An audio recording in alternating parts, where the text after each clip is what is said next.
Chapter 4. Layana. By his ear. At about 2 in the morning, I heard the door to the guest bedroom open slowly, and Sebastian walked in. I hadn't been sleeping. I hadn't even tried because my mind was too troubled with all that had happened. Each event vying for supremacy as to which upset me the most. Sitting up against the headboard, my knees were pulled close to my chest and my arms were wrapped loosely around them. It was readily apparent that Sebastian was looking as troubled as I felt. "Couldn't sleep either?" he asked me. "I saw the light under the door and figured you were awake." Instead of answering out loud, I shook my head. Sebastian came and sat beside me on the bed, his hand cupping my cheek. I moved my head out of his touch. "You lied, you know. I've been sitting here thinking about it, and you lied, Sebastian."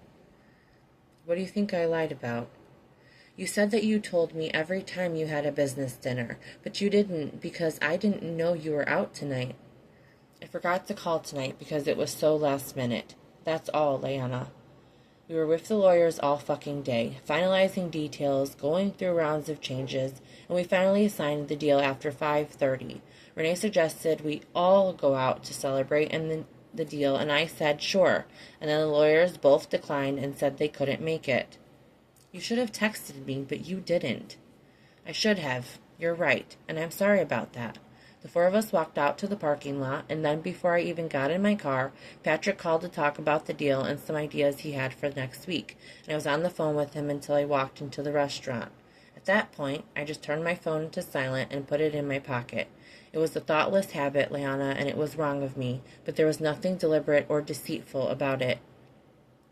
"But it looks bad because you were with that woman. It calls into question what other things you've forgotten to tell me, Sebastian." "Looks bad isn't the same as is bad. No other woman compares to you, Layana. I don't think of any woman like that. It doesn't matter to me if I'm having lunch or dinner with a man or a woman because all I see it when I look across the table is a business deal. You, though, you're all I see." "She sure sees you, Sebastian." "I don't trust her." "You don't have to trust her. All you have to do is trust me, and you can because I love you, and I'm not going to betray your trust." "She triggered me, Sebastian. Something about her and the way I found you two set me off like I've never been before. I've never reacted like that either. Ever. Never even thought about acting like that. I don't know where that came from." "Layana." His voice held understanding and sympathy. "I don't like her, Sebastian, and I don't want you doing business with her." Knowing I sounded like a child wasn't enough to keep me from hiding my feelings about Renee. "I have to, Layana," he said gently. "You say she was looking at me one way, but she's never crossed the boundary with me. You thought she sounded suggestive, and because of that, I'll pay close attention to her tone in the future and shut down anything that even seems iffy. But I'll be doing business with her for the next year. This is a huge deal, sweetheart." "Why is this the first I've heard about something this big, Sebastian?"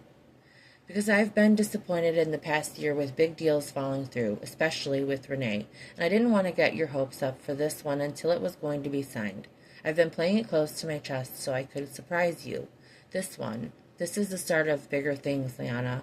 It'll let you stay at home with the babies, just like we've always talked about once the company became profitable enough. When I knew it was actually going to happen yesterday, I made reservations at Treasure for us at 8 tonight. I reserved one of the private rooms so I could take you there and tell you about the deal and what it's going to mean for us." "Why'd you take her to that restaurant, though? You and I go there a lot." "It had nothing to do with her. The company has an account at that restaurant, and I like to do my business dinners there because it's so close to home. That way, once I finish the meeting, I can be home almost immediately." "No more one-on-one lunches or dinners alone with her. I'll make sure someone is always with me. I really don't want you going on any overnight business trips with her." "That's just not possible, Layana. But I'd love to have you come with me." "I can't take off work every time you have a business trip with her. That's not workable or practical since I work too." "Then you're just going to have to trust me to handle things with her." "I don't like this at all, Sebastian. I don't know why I'm feeling like this, other than what I saw in her face and heard in her words didn't make me happy."